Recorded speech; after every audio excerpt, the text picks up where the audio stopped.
lounged with the other delegates.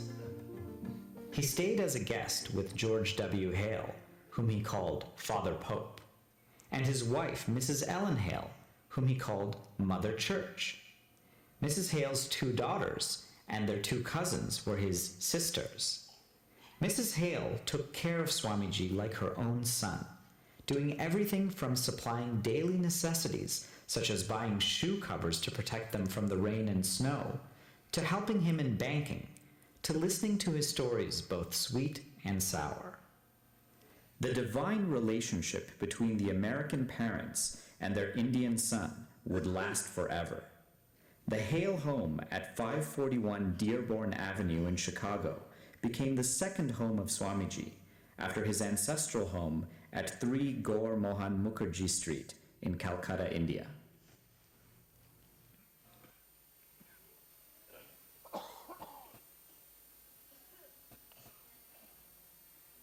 Finally, he was at the Parliament of Religion. It was a beautiful morning on September 11th. At 10 a.m., with the ringing of 10 solemn strokes of the Columbian Liberty Bell in Jackson Park, the long-awaited ceremony opened at the Columbus Hall of the Art Institute. Each stroke represented one of the 10 chief religions of the world.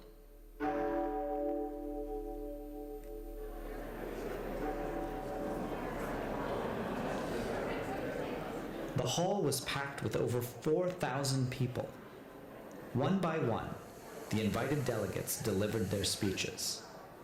Nervous at first, Vivekananda avoided requests for speaking until Chairman John H. Barrows insisted. Swamiji's tongue dried up. He bowed to Saraswati, the goddess of learning, and dared to approach the podium to give a brief address. Sisters and brothers of America. There was a standing ovation for over 2 minutes.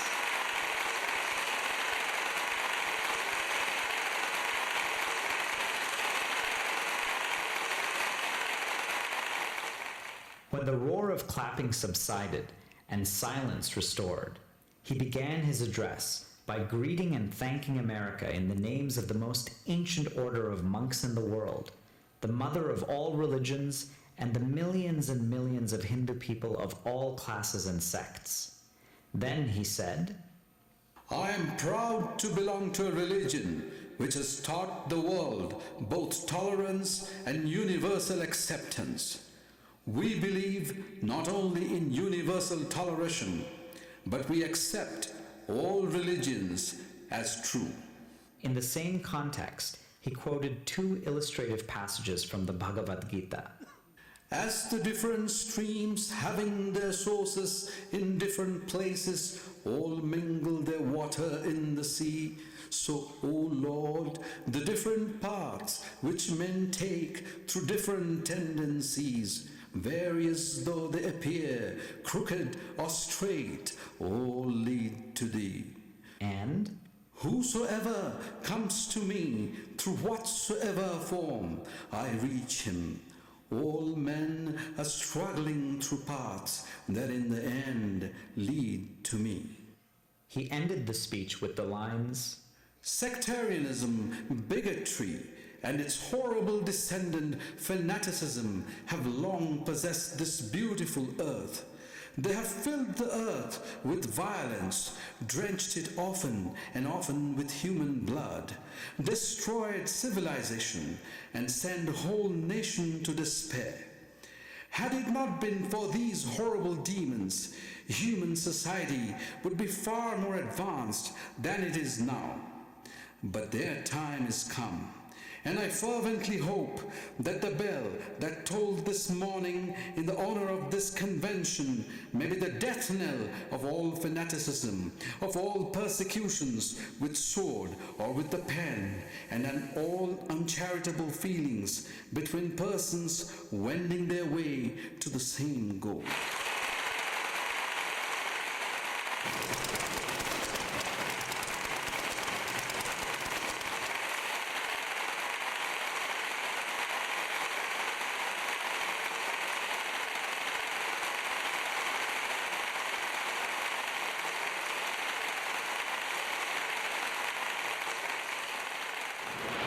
It was a short speech, but clearly voiced in the spirit of the Parliament and its message of universality. The speech thrilled the audience as they had never heard anything like this before. Electricity flowed through the body. Swami Vivekananda became an overnight hero, and the news spread like fire beyond boundaries.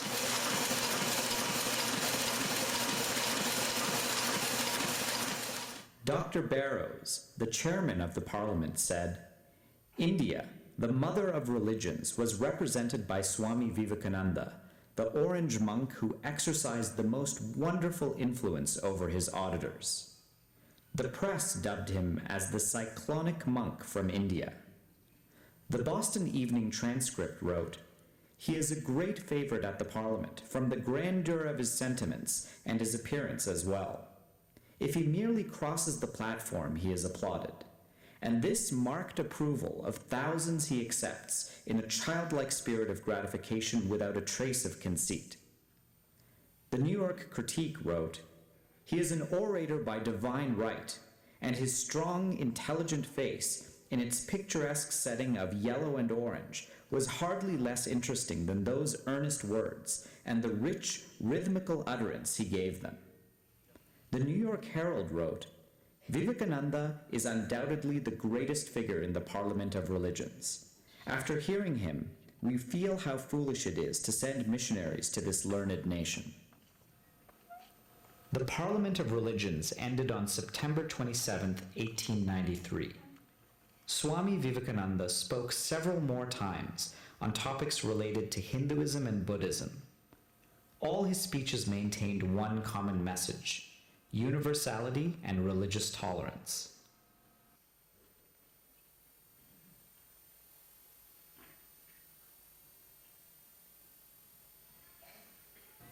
After the great success at the Parliament of Religion, he started a lecture tour in various parts of the eastern and central United States: Chicago, Detroit, Boston, Hartford, and New York.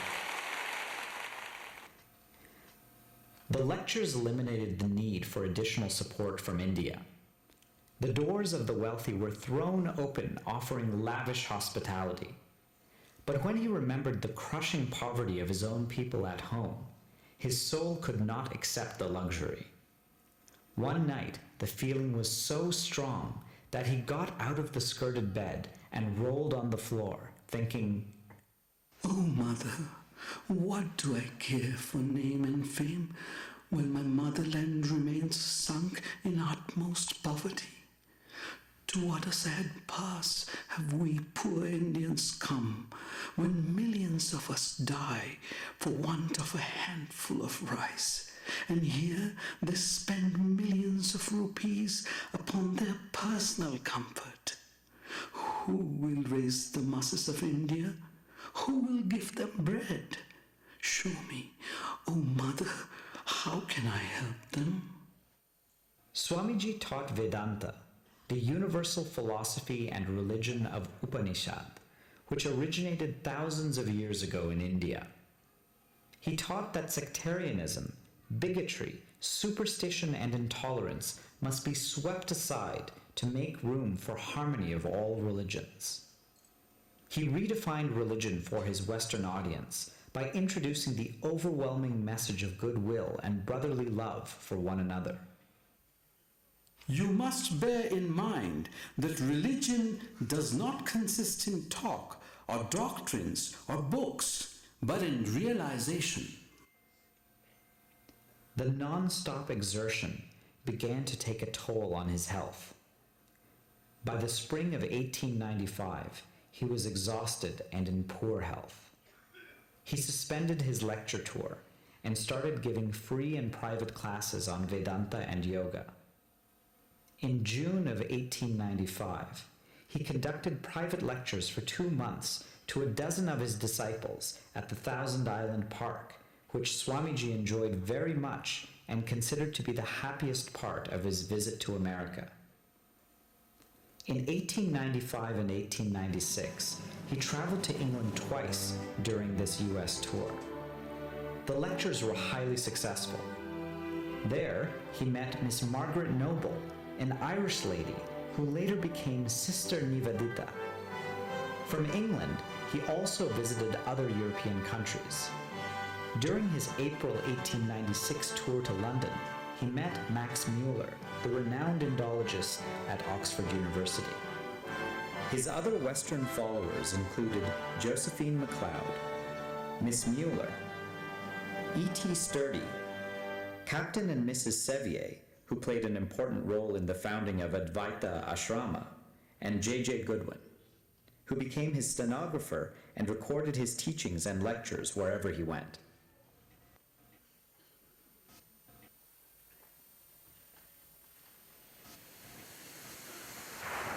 After staying 3.5 years in the West, Swamiji sailed on December 30th, 1896, from Naples and had a triumphant return to India. He arrived in Colombo on January 15, 1897, and received a hero's welcome from millions.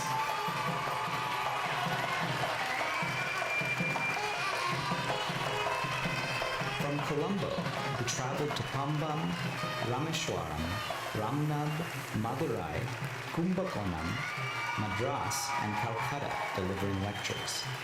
People of all walks of life, starting from Rajas to ordinary people, gave him ceremonial receptions.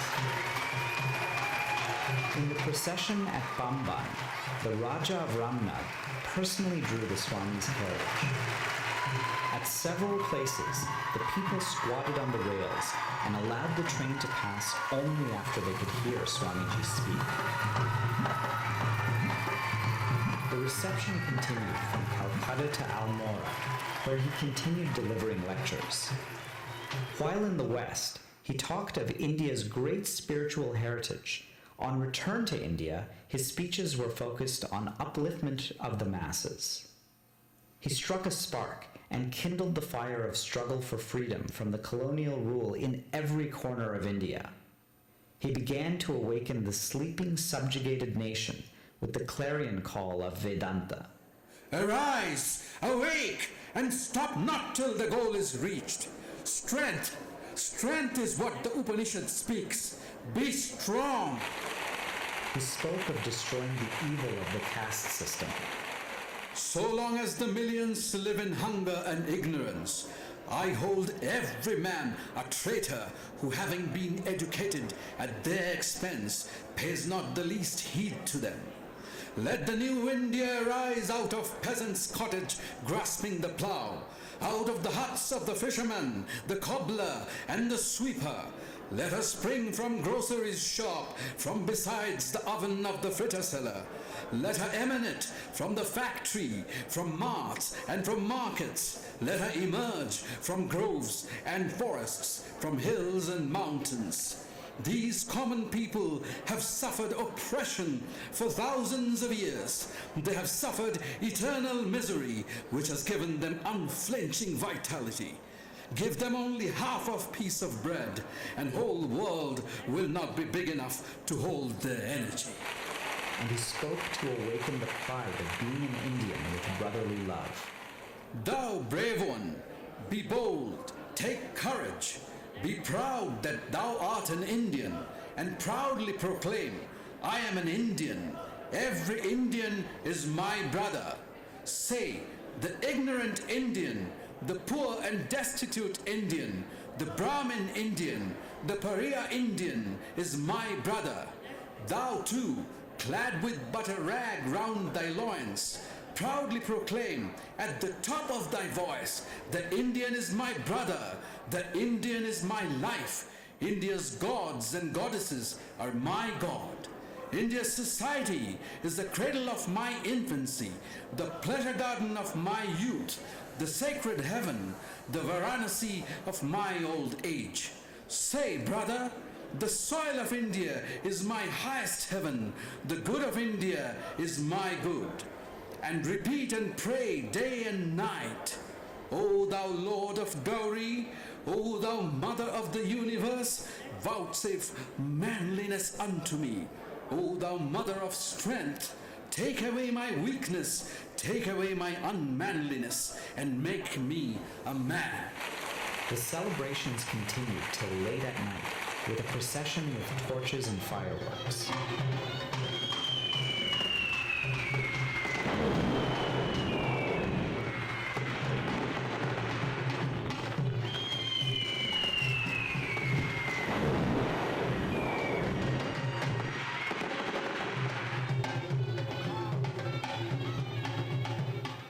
His speeches had a tremendous influence on the freedom fighters of then and later years, spiritual leaders, poets, political leaders such as Mahatma Gandhi, Bipin Chandra Pal, Bal Gangadhar Tilak, Rabindranath Tagore, Sri Aurobindo, Jawaharlal Nehru, and Subhash Chandra Bose, to name a few. On May 1st, 1897, he established the Ramakrishna Mission Association in Calcutta, and on December 9th, 1898, Belur Math, the headquarters of the Ramakrishna Order by the bank of the river Ganges. He founded the Ramakrishna Math and the Ramakrishna Mission organizations to train a band of sannyasins to attain self-realization, to serve the world in all possible ways, and to preach Vedanta. The motto, for one's own salvation and for the welfare of the world. Even before starting the Belur Math, Swamiji was planning to start a center where girls could be educated on a national level. Sister Nivedita's noble heart was quick to accept the responsibility, and she dedicated her life to the cause. On November 13th, 1898, the auspicious day of Kali Puja, the school was opened by the Holy Mother Sarada Devi in the presence of Swami Vivekananda and some of his brother disciples. The school is known as Sister Nivedita Girls' School. On March 19th, 1899, he established Advaita Ashrama in Mayavati, Himalaya, and another in Madras. But the hard work continued to take a toll on his health. His American disciples wanted him to return to America, and his brother monks suggested it would be good to have another voyage.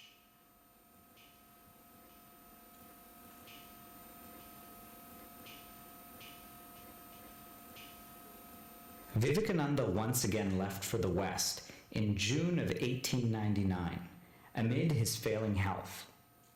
He spent a